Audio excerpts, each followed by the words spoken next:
Remember Brandon-Lee and Tony-Lee Thulsie? If not, let me remind you who they are. They became popularly known as the Thulsie twins. They were convicted of terrorism charges.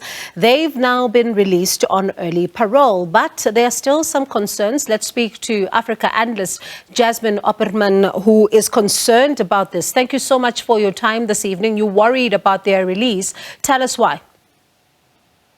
Good evening, Bongiwe, and good evening to your viewers. I think there are several concerns related, one, to our legislation on terrorism, in terms of how terrorism is defined, which makes it extremely difficult for prosecutors to provide the evidence on the table to successfully prosecute suspects. What we have seen with the Thulsie case is a plea bargain, and that plea bargain led to an admission by Tony-Lee that he actually conspired to execute attacks. And this raises questions about the future. Are we going to have a similar situation where we have a case 5 to 6 years down the line, the state caught up in a situation and needed to get out, the defense delaying the court case, and all of these matters then resulted in a plea bargain? And Bongiwe, we are stuck tonight with the question, how closely associated were they with the Islamic State? Were they actually acting on their own talk to execute attacks? We cannot answer those questions. And in the absence then of answers to those questions, how worried should we be? Bongiwe, I'm just going to mention one thing, and that is, if I had to tell you 6 years back that we would have the Islamic State active in Cabo Delgado, Mozambique, presenting a regional risk, we would not have believed it. But today it's a reality, and I think it's time, and there needs to be serious rethink on our counterterrorism tactics and strategies, building the capacity to investigate, prosecute, revisit the legislation, though amendments are now in the pipeline, and then from there deal with this matter as an urgent priority. Listening to what you're saying then, how much of a concern and questions should we have about the investigation and the trial itself? There are several concerns. If one looks at the start of the trial, where Tony-Lee actually had contact with an FBI agent, not knowing that, clearly entrapment played its part. Entrapment is not permissible according to our constitution. And from there, the foreign-led intelligence played a prominent role, a data overload. There was no capacity to find the evidence. And this is the problem we stuck with, is finding the evidence to prove intent. We should be concerned. If our prosecution gets stuck in these questions, something is seriously wrong, and it will be merely an invitation to international terror groups viewing the region as a safe haven from where they can operate.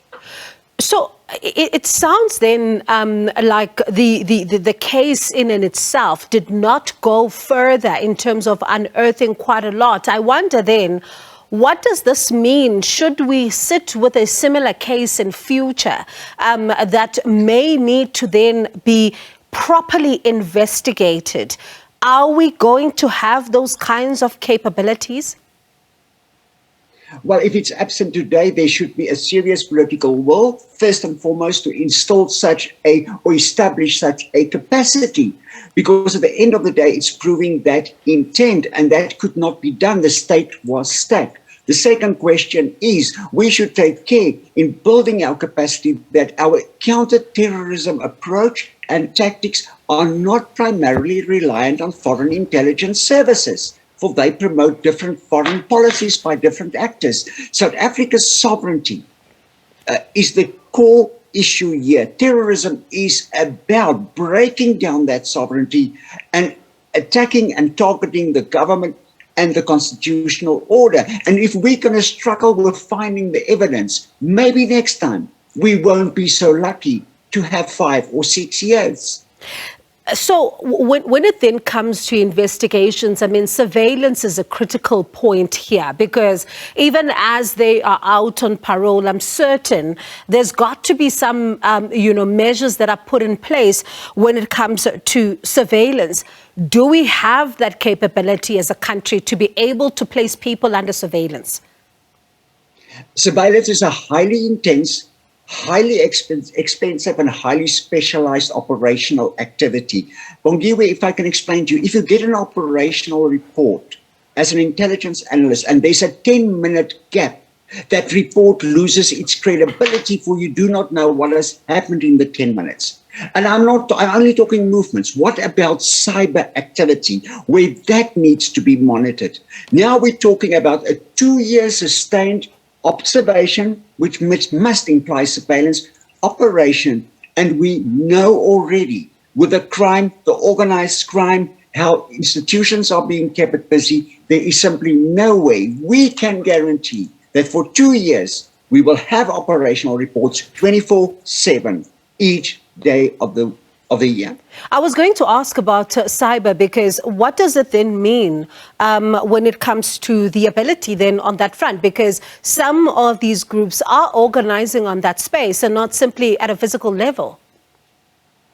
That is your core issue today in the changing nature of the extremist and terror world. Cyber activities, the cyber hub, where they build, where they recruit, where they train. You don't need physical training camps anymore, and that is where they spread material. I mean, if you look at Tony-Lee, where he actually got hold of certain material, how to survive in the West, a Mujahid guide, in that how to make bombs, how to act, how to guard yourself against exposure. So the cyber environment here is a crucial aspect that must be observed at the same intensity as a physical surveillance operation. And I have serious reservations that that can be done.